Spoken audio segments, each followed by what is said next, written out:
दोस्तों, बिहार में विधानसभा चुनाव की उल्टी गिनती शुरू हो चुकी है। अब बस कुछ ही दिन बाकी हैं जब राज्य की जनता अपने मताधिकार का इस्तेमाल करेगी। जैसे जैसे मतदान की तारीखें नजदीक आ रही हैं, वैसे वैसे राजनीतिक सरगर्मियां तेज होती जा रही हैं। पार्टियां एक दूसरे पर आरोप प्रत्यारोप लगा रही हैं, रैलियां हो रही हैं और वादों की बौछारें हो रही हैं। इसी बीच राष्ट्रीय जनता दल के राज्यसभा सांसद मनोज झा ने चुनाव आयोग को एक पत्र लिखकर बिहार की एनडीए सरकार पर बड़ा आरोप लगाया है। उन्होंने कहा है कि सरकार ने मुख्यमंत्री महिला रोजगार योजना के तहत महिलाओं के खातों में पैसे ट्रांसफर करके चुनाव आचार संहिता का उल्लंघन किया है। हम आपको बता दें कि यह आरोप ऐसे समय में आया है जब बिहार में चुनावी माहौल गर्म है।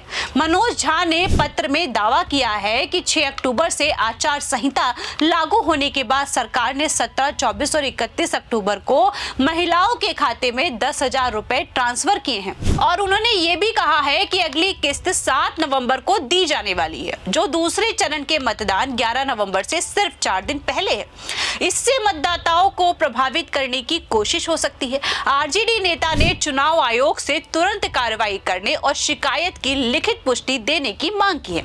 वहीं यह मुद्दा अब राजनीतिक बहस का केंद्र बन चुका है। विपक्षी पार्टियां इसे आधार बनाकर एनडीए सरकार पर जोरदार हमला बोल रही है, जबकि सत्ता पक्ष इससे चल रही योजना बता रहा है। 31 अक्टूबर को मनोज झा ने चुनाव आयोग को औपचारिक पत्र लिखा। पत्र में उन्होंने स्पष्ट शब्दों में कहा है कि बिहार सरकार ने आचार संहिता लागू होने के बाद मुख्यमंत्री महिला रोजगार योजना के तहत महिलाओं को 10,000 रुपए ट्रांसफर करके एमसीसी का खुला उल्लंघन किया है। ये निष्पक्ष चुनाव की भावना के खिलाफ है। उन्होंने 3 तारीखों 17, 24 और 31 अक्टूबर का हवाला दिया है। जब पैसे भेजे गए, मनोज झा के मुताबिक इस तरह का नगद वितरण चुनाव के दौरान मतदाताओं को लुभाने जैसा है। वहीं आपको बता दें कि पत्र में आगे लिखा है कि योजना की अगली किस्त 7 नवंबर को प्रस्तावित है। ये तारीख दूसरे चरण के मतदान से ठीक पहले है, जिससे चुनावी प्रक्रिया प्रभावित हो सकती है। आरजेडी सांसद ने चुनाव आयोग से मांग की है कि इस पर तुरंत रोक लगाई जाए और उन्हें शिकायत की पुष्टि दी जाए। और उन्होंने पहले के चुनावों में आयोग द्वारा ऐसे मामलों में की गई कार्यवाही का जिक्र किया है। उदाहरण के तौर पर अन्य राज्यों में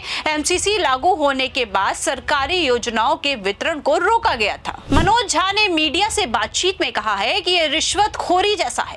सरकार चुनाव जीतने के लिए महिलाओं के वोट खरीदने की कोशिश कर रही है। चुनाव आयोग को सख्त कदम उठाना चाहिए। ये आरोप बिहार की राजनीति में नया ट्विस्ट ला सकता है, क्योंकि महिलाएं राज्य में वोटरों का बड़ा हिस्सा हैं।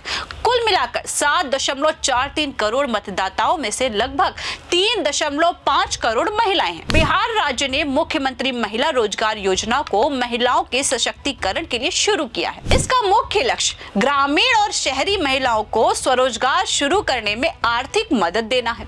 योजना की शुरुआत सितंबर 2025 में हुई और प्रधानमंत्री नरेंद्र मोदी ने 26 सितंबर 2025 को वर्चुअल तरीके से लॉन्च किया, जिसमें हर पात्र महिला को पहली किस्त में 10,000 रुपए मिलते हैं।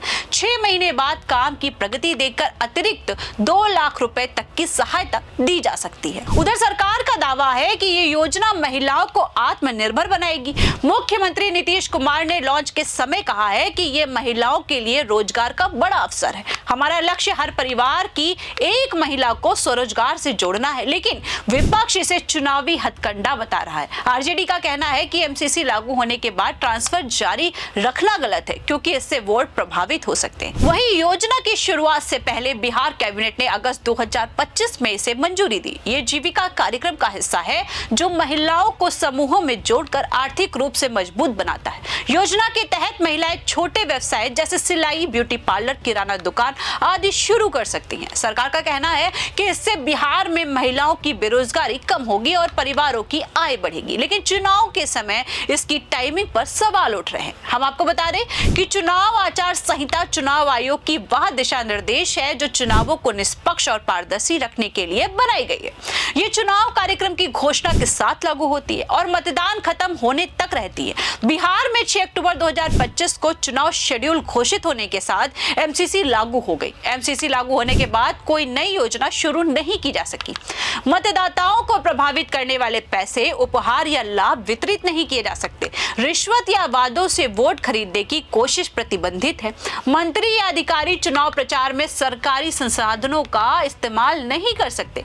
वहीं अगर उल्लंघन साबित होता है तो जुर्माना, योजना रोकना या उम्मीदवारों की अयोग्यता तक हो सकती है। वहीं आपको बता दें कि मनोज झा का आरोप इसी पर आधारित है कि योजना चल रही थी, लेकिन एमसीसी के बाद ट्रांसफर मतदाताओं को लुभाने वाले हैं।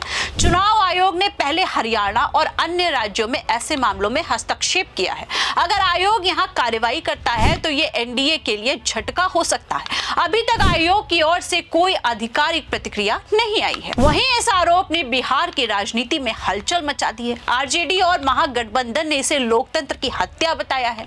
आरजेडी नेता तेजस्वी यादव ने कहा है कि एनडीए डर गई है, इसलिए चुनाव से पहले पैसे बांट रही है। ये मतदाताओं को खरीदने की कोशिश है। उधर कांग्रेस ने भी समर्थन किया है और कहा है कि चुनाव आयोग को बीजेपी का कठपुतली नहीं बनना चाहिए। वहीं आपको बता दें कि बिहार में 243 विधानसभा सीटों के लिए 2 चरणों में चुनाव हो रहे हैं।